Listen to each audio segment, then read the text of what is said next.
Woodbrook tells the economic story, it tells our social story, there's also the political story as well. So then really in almost every sphere you see Woodbrook has played a part.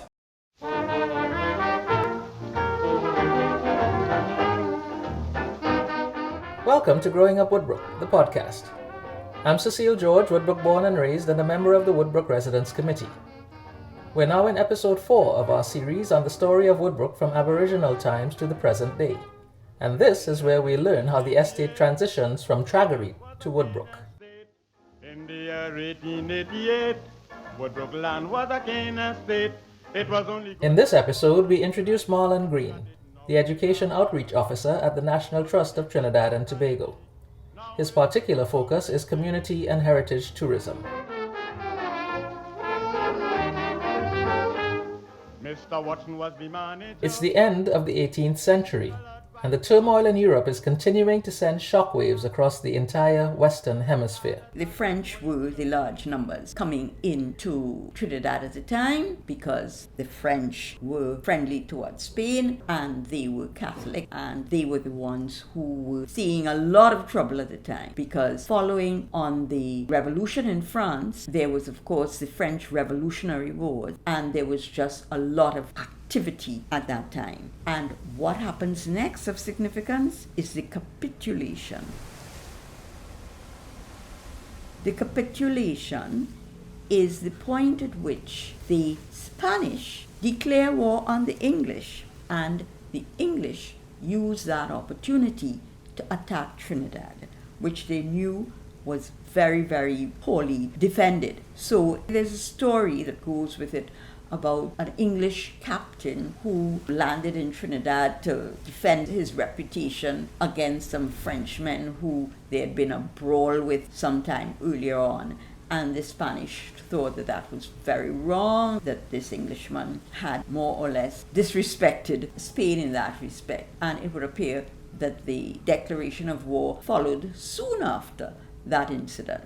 In February of 1797, we had, at that time we were still Spanish, so we had 3 of the Spanish war vessels anchored out in the Bay of Chaguaramas, and the captain of the fleet over on that island that is called Gaspar Grande or Gaspre at a base called Bombshell Hill. And he was very surprised to see coming through the first Boca this fleet of 17 ships under Sir Lord Abercromby.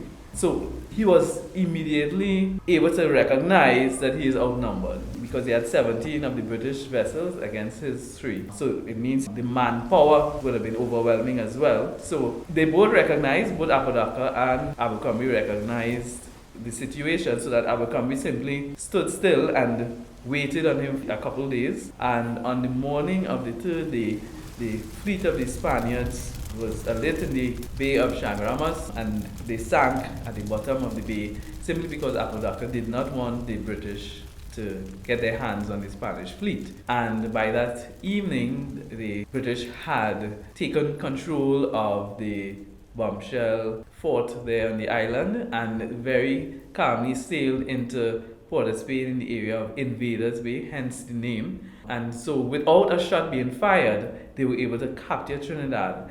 And the Spanish would sign the Treaty of Capitulation at the Valsayn Estate House, which really gave Trinidad to the British. The English literally came in, went to Chacon. Chacon said, well, yes, it's all over. And there was a very peaceful transition between Trinidad being a Spanish colony and becoming an English or British colony. It involved the officers laying down their swords and people just saying that they would be faithful to the new arrangement. But there was no bloodshed. It wasn't a very bloody situation. So Trinidad became a British colony with a French-speaking population and Spanish laws. British rule was formalized under the Treaty of Amiens in 1802. By the time 1797 and Abercrombie came, the French outnumbered the Spanish 4-1. And so even the newspapers of the day were also printed in French. So it was really a unique situation, and that contributed to the system of administration we had, the Crown Colony system. Crown Colony was a form of direct rule by the British monarchy. Until the 19th century, it was generally used to refer to countries that had been acquired by winning a war. The Crown controlled the colony's legislation and administration, and the people of the colony, while regarded as British subjects, had no representation in the British Parliament. The system was designed in part to prevent colonies from gaining too much autonomy and declaring themselves independent, as had happened in America in 1776.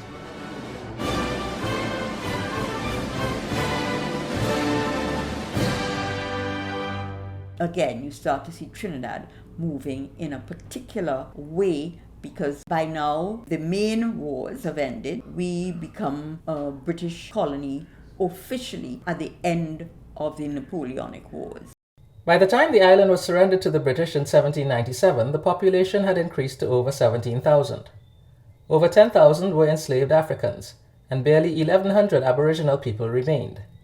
In addition, the cedulants had carved out over 400 new estates, producing sugar, coffee, cocoa, and cotton. What we have is sugar really being the most important plantation crop in Trinidad from around the capitulation and into the early 19th century. And throughout Trinidad, we have hundreds of estates that are being operated, many by the descendants of the French, some Irish, but later on, as the influence of Britain grows, you begin to get more English, Scottish people involved in the sugar industry in Trinidad. And one of the most interesting estates in the north, of course, is the Woodbrook Estate.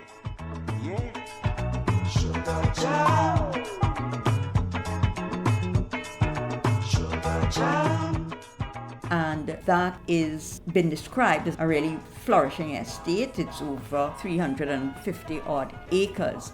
And in the early 19th century, now our Lapeyrouse cemetery, which is really on the edge of the town of Port Spain, and it comes all the way down to St. James, to what we would call the St. James Bridge, just by the barracks there. And that entire area is considered to be the Woodbrook Estate. The de Lapeyrouse family put the Tragarete Estate up for sale in the early 1820s, and it was bought by Henry Murray, deputy clerk for the governing Spanish Cabildo government, and later the first registrar of slaves for the island. Murray Street bears his name. Murray also purchased the nearby Bagatelle and San Cristobal estates. He then combined them with the Tragarete Estate to create a larger sugar plantation, which he named Woodbrook. By the early 19th century, the Woodbrook Estate covered more than 360 acres. But, even with the influx of immigrants under the cedula, Trinidad's size meant that settlement was generally sparse and its population increased slow. This made the island one of the less populated colonies of the West Indies, with the least developed plantation infrastructure. And that constant scarcity of labor would later come to dictate another huge change in the country's makeup. I'm your host, Cecile George. Our podcast is a companion to the Growing Up Woodbrook coffee table book, currently available worldwide, and jointly published by the Woodbrook Residents Committee and the National Trust of Trinidad and Tobago. But it was told to me by my grandparents, the transformation is so very nice, turning a kind of state into a paradise. This podcast was made possible by the hard work and collaboration of many people, including educator and historian Valerie Taylor, National Trust Education Outreach Officer Marlon Green, music curator Sean Randu, and musicologist Patrice Cox-Neves. Let us give our compliments, for the improvement is magnificent.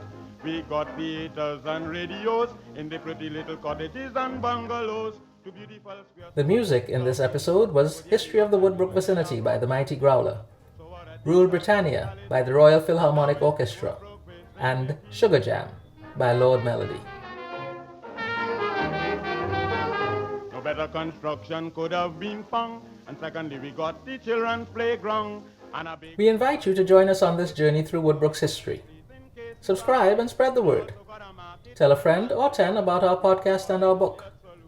If you'd like to ask a question or leave a comment, you can click on the link in the show notes to record a voicemail.